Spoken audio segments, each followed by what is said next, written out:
लोकांना दिली।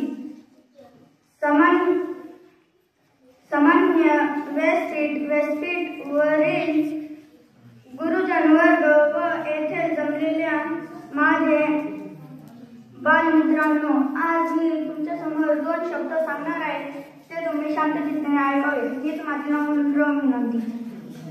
लोकमान्य टिळकांचे पूर्ण नाव केशव गंगाधर टिळक असे होते।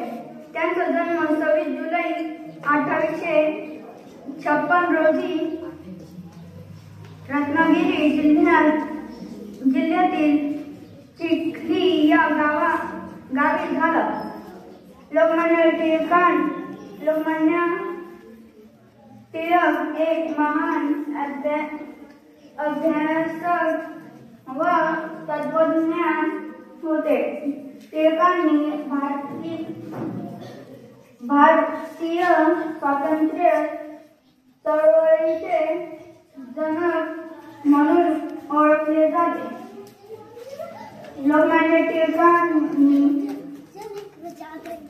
भारताला स्वातंत्र्य मिळवून देण्यासाठी अनेक कष्ट केले। टिळकांनी भारताला इंग्रजांच्या तावडीतून मुक्त करण्यासाठी अनेक चळवळी सुरू केल्या आणि स्वराज्य हा माझा जन्मसिद्ध हक्क आहे आणि तो मी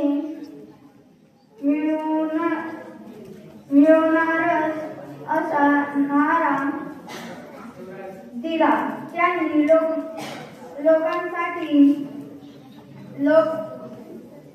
लोकन्यायाची कामे केली आणि एवढं बोलून मी माझे 2 शब्द संपवतो। जाते एवढे बोलावंसं वाटते, जाता एवढेच बोलावंसं वाटते।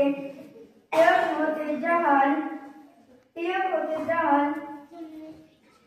लोकांचे हाल सोसेना लोकांचे हाल, झाला ब्रिटिशांचा हाल,